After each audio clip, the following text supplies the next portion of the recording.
Kings chapter 3. Ang gera ng Israel at Moab. Noong ika-18 na taon ng paghahari ni King Jehoshaphat ng Juda, naging hari ng Israel si Joram na anak ni Ahab. 12 years siyang namuno sa Samaria. Kinuha rin ni King Joram kung anong masama sa paningin ni Lord, pero di siya naging kasing sama ng tatay at nanay niya, kasi pinatanggal niya ang ribulto ni Baal na pinagawa ng tatay niya. Pero gaya ni King Jeroboam na anak ni Nebat, naging dahilan din si Joram para magkasala ang Israel at patuloy niyang ginawa ito. Tagumpay laban sa Moab. Nag-aalaga at nagpapalahi ng maraming tupa si King Mesha ng Moab, at taon-taon nagbabayad siya sa hari ng Israel ng tax na 100,000 na batang tupa at ng balahibo mula sa 100,000 na lalaking tupa. Pero nang mamatay si King Ahab ng Israel, nagrebelde si King Mesha laban sa Israel. Kaya nung time na yun, lumabas ng Samaria si King Joram at ginather ang buong army ng Israel. Nagpadala siya ng messenger kay King Jehoshaphat ng Juda. Pinasabi niya, "Nagrebelde laban sa akin ang hari ng Moab. Sasamahan mo ba akong girahin siya?" Sumagot si King Jehoshaphat, "Tutulungan kita. Kakampi mo ako, pati ang mga sundalo ko at mga kabayo. Saan tayo dadaan papunta sa labanan?" Sumagot si Joram, "Sa desert ng Edom." Kaya sama-samang umalis ang mga sundalo ng mga hari ng Israel, Juda at Edom. Makalipas ang 7 araw nilang paglalakad, naubusan sila ng tubig. Wala nang mainom ang mga sundalo, pati ang mga hayop. Kaya napasigaw ang hari ng Israel, "Lagot tayo, pinagsama-sama tayo ni Lord para mapasakamay ng Moab." Nagtanong si King Jehoshaphat, "Meron bang prophet dito para makapag-consult tayo kay Lord?" Sumagot ang isa sa mga officer ng hari, "Nandito si Elisha na anak ni Shaphat at dating assistant ni Elijah." Sinabi ni King Jehoshaphat, totoong prophet siya ni Lord. Kaya pumunta kay Elisha ang 3 hari. Tinanong ni Elisha ang hari ng Israel, "Ano ang pakialam ko sa inyo? Doon ka mag-consult sa mga prophet na nilapitan ng mga magulang mo." Sumagot ang hari, "Hindi. Kaming 3 hari ay pinagsama-sama ni Lord para mapunta sa kamay ng Moab." Sumagot si Elisha, "Witness ko si Lord, ang buhay na makapangyarihan sa lahat na pinaglilingkuran ko. Sinusumpa ko na kung di ko lang nirerespeto si King Jehoshaphat ng Juda, di kita papansinin o titingnan man lang. Magpadala ka dito ng musician." Habang tinutugtog ng musician ang harp, naposes ng power ni Lord si Elisha. Sabi ni Elisha, "Sinasabi ni Lord na papaapawin niya ang tuyong batis na ito. Hindi kayo makakakita ng kahit anong ulan o makakarinig ng ihip ng hangin, pero mapupuno ng tubig ang batis na ito. Makakainom kayo at ang mga alaga niyong hayop. Madali lang para kay Lord na gawin ang bagay na ito. Pagtatagumpayin din niya kayo laban sa mga Moabites. Masasakop niyo ang magagandang city nila na napapaligiran ng mga pader. Mapapabagsak nyo ang lahat ng namumungang puno, matatabunan nyo ang mga batis, at matatambakan nyo ng mga bato ang matatabang lupa." Kinaumagahan, sa oras ng regular na pag-o-offer ng mga handog, biglang dumaloy ang tubig mula sa Edom at napuno ng tubig ang lupain. Nang marinig ng mga Moabites na sasalakayin sila ng 3 hari, pinatawag nila ang lahat ng mga lalaking kayang makipaglaban mula sa pinakamatanda hanggang sa pinakabata. Pinatawag sila at pinagbantay sa border. Kinaumagahan, Nakita nila ang tubig na kasimpula ng dugo dahil sa sikat ng araw. Sinabi nila, dugo ito. Nag-away-away siguro ang 3 hari at nagpatayan sila. Tara, nakawan natin ang camp nila. Pero pagdating nila sa camp ng mga Israelites, sinalakay sila ng mga ito. Umatras ang mga Moabites pero hinabol sila ng mga Israelites at pinagpapatay ang bawat maabutan. Winasak ng mga Israelites ang mga cities sa Moab at tinambakan ng bato ang lahat ng matatabang lupa. Tinabunan nila ang lahat ng bukal at tinumba ang lahat ng mga puno. Wala nang natitirang city except sa Kir-Heres, kaya pinalibutan ito ng mga Israelites na gumagamit ng tirador at sinalakay ito.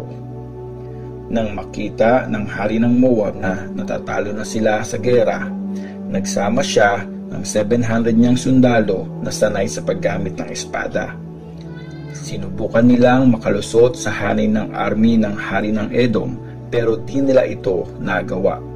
Kaya kinuha ng hari ng Moab ang panganay niyang anak na lalaki na susunod sa kanya bilang hari. Inoffer niya yon sa Diyos ng Moab bilang handog na susunugin sa ibabaw ng pader ng city. Nang makita ito ng mga Israelites, kinilabutan sila, kaya umatras sila sa gera at bumalik sa sarili nilang lupain. 2 Kings chapter 4. Tinulungan ni Elisha ang byuda. Minsan, nakiusap kay Elisha ang asawa ng isa sa mga prophets. Sabi niya, "Patayin na ang asawa ko na servant mo. Alam mo pong may takot siya kay Lord. Ngayon po, dumating ang pinagkakautangan niya at kukunin nito ang 2 kong anak para gawing alipin." Nagtanong si Elisha, "Anong may tutulong ko sa iyo? Sabihin mo, anong meron ka sa bahay mo?" Sagot ng babae, "Wala po except sa isang maliit na jar ng olive oil." Sinabi ni Elisha, "Pumunta ka sa mga kapitbahay mo at manghiram ka ng maraming lalagyan ng langis hanggat meron kang mahihiram. Tapos, pumasok kayo ng mga anak mo sa loob ng bahay nyo at isara ang pinto. Salinan nyo ng langis ang mga jar. Pag puno na ang isang jar, itabi nyo ito." Umuwi nga ang babae kasama ang mga anak niya at nagsara ng pinto. Isa-isa niyang sinasalinan ng langis ang mga jar habang tuloy-tuloy siyang inaabutan ng jar ng mga anak niya. Nang mapuno na nila ang lahat ng mga jar, tinanong niya kung meron pa. "Last na po ito," sabi ng isa sa mga anak niya, at huminto na ang pagdaloy ng olive oil. Pumunta ang babae kay Elisha, ang prophet ng Diyos, at kinuwento ang nangyari. Sinabi ni Elisha, "Ibenta mo ang langis at bayaran mo ang mga utang mo. Gamitin niyong mag-iina yung matitirang pera." Si Elisha at ang mayamang babae na taga Shunem. Isang araw, napadaan si Elisha sa Shunem, kung saan nakatira ang isang mayamang babae. In-invite siya nitong kumain. Mula noon, tuwing pupunta siya sa Shunem, doon siya kumakain sa bahay ng babae. Sinabi ng babae sa asawa niya, "Sigurado akong banal na servant ng Diyos ang lalaking ito na laging pumupunta rito. Magpagawa tayo ng isang maliit na kwarto sa taas para sa kanya. Maglagay tayo doon ng kama, mesa, upuan at lamp para makakapag-stay siya doon tuwing bibisita siya rito." Isang araw, bumalik si Elisha sa Shunem at pumunta sa kwarto niya para magpahinga. Inutusan niya ang servant niyang si Gehazi at sinabi, "Tawagin mo ang babaeng taga Shunem." Pagkatawag sa babae, tumayo ito sa harap ni Gehazi. Sinabi ni Elisha kay Gehazi, "Sabihin mo sa babae, dahil nag-abala ka para sa amin, anong pwede naming gawin para sa iyo?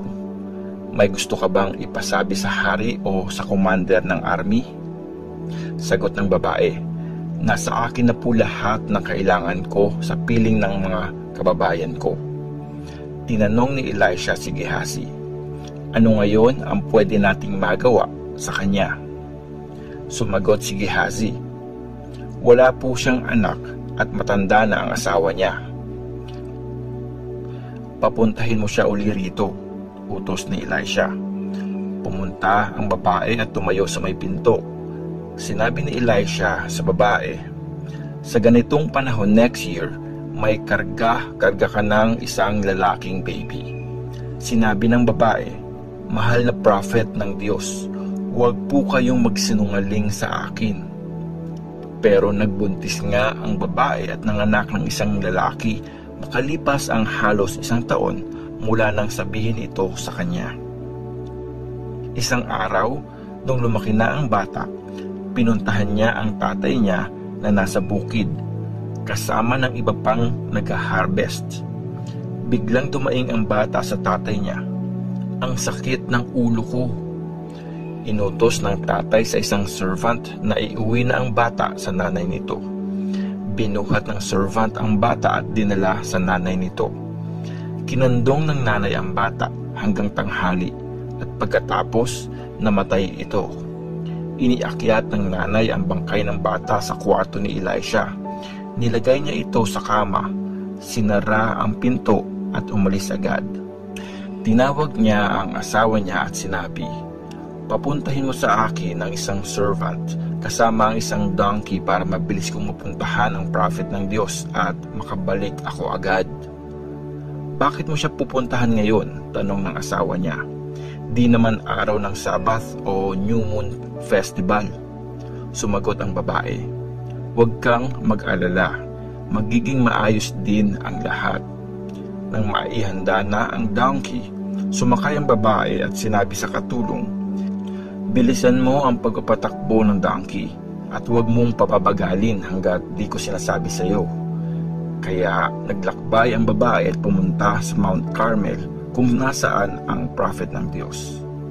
Nang makita ni Elisha na paparating na ang babae, sinabi niya kay Gehazi, "Tingnan mo, papunta na rito ang babaeng taga Shunem.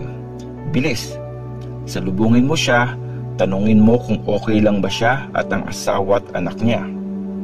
Nung kamustahin ni Gehazi ang babae, sinabi nito na mabuti naman ang sitwasyon nilang lahat. Pero nung lumapit siya sa prophet ng Diyos, hinawakan niya ang mga paa nito. Itutulak sana palayo ni Gehazi, pero sinabi ni Elisha, "Pabayaan mo siya. Siguradong may mabigat siyang problema. Wala pang sinasabi sa akin si Lord na kahit ano tungkol dito." Sinabi ng babae sa kanya, "Humingi po ba ako sa iyo ng anak? Di ba? Sinabi ko po sa iyo na wag mo akong paasahin." Nilingon ni Elisha si Gehazi at sinabi, "Mag-ready ka. Dalhin mo ang tungkod ko at tumakbo ka. Pag may nakasalubong ka sa daan, huwag mong batiin. Huwag mong papansinin pag may bumati sa iyo. Tumuloy ka sa bahay nila at ipatong mo ang tungkod sa mukha ng bata." Sinabi ng nanay kay Elisha, "Witness si Lord, ang Diyos na buhay, at hanggat buhay ka, di ako aalis nang di ka kasama." Kaya tumayo si Elisha at sumunod sa babae. Nauna nang umalis si Gehazi at pinatong ang tungkod ni Elisha sa mukha ng bata. Pero wala itong kibo o kahit anong sign na buhay ito. Kaya bumalik siya para salubungin si Elisha at sinabi, "Di pa po nagigising ang bata." Pagdating ni Elisha, pumunta siyang mag-isa sa kwarto at nakitang patay na ang bata. Sinara niya ang pinto at nag-pray kay Lord. Tapos, dumapa siya sa ibabaw ng bata. Tinapat niya ang bibig, mata at kamay ng bata sa bibig, mata at kamay niya. At unti-unting uminit ang katawan ng bata. Tumayo si Elisha at naglakad-lakad sa loob ng kwarto. Muli siyang dumapa sa katawan ng bata. 7 beses bumahing ang bata at dumilat ang mga mata nito. Pinatawag niya kay Gehazi ang nanay at nang pumasok ito, sinabi niya, "Kunin mo na ang anak mo." Lumapit ang babae kay Elisha at tumapa sa lupa. Pagkatapos, Kinuha niya ang anak niya at saka lumabas ng kwarto. Dalawa pang himala ni Elisha. Bumalik si Elisha sa Gilgal nung nagkaroon ng tagutom sa lupain. Habang nakaupo siya at nagtuturo sa grupo ng mga prophets, sinabi niya sa servant niya na magsalang ng isang malaking kaldero at ipagluto ang mga prophets. Isa sa mga prophets ang lumabas sa bukid para kumuha ng mga gulay. Nakakita siya ng isang ligaw na baging at pinitas niya ang maraming bunga na parang upo. Ginamit niyang lalagyan yung damit niya at pinuno niya ito ng mga bunga. Pagka-uwi, hiniwa niya ang mga ito at nilagay sa palayok nang di nalalaman kung ano talaga ang mga yon. Pagkatapos, inihain niya ang nilaga sa mga tao. Nung tikman na nila, napasigaw sila, "O prophet ng Diyos, lason po ito." Di nila yon makain. Nagpakuha si Elisha ng harina at binuhos niya ito sa palayok at sinabi, "Bigyan niyo sila nito at na makakain na sila, at walang masamang nangyari sa kanila." Sa isa pang pagkakataon, dumating ang isang lalaki galing sa Baal Shalisha. May dala siyang 20 na tinapay mula sa unang harvest na barley at bagong aning trigo na nakasako. Sinabi ni Elisha sa servant niya na ipakain ang tinapay sa grupo ng mga prophets. Pero sumagot ang servant, "Paano po ito magkakasya sa 100 na tao?" Sinabi ni Elisha, "Ipakain mo ang mga ito sa mga tao dahil ang sabi ni Lord, kakain sila at may matitira pa." Kaya hinanda ng servant ang pagkain sa harap nila. At gaya ng sinabi ni Lord, nakakain ang lahat at meron pang mga natira.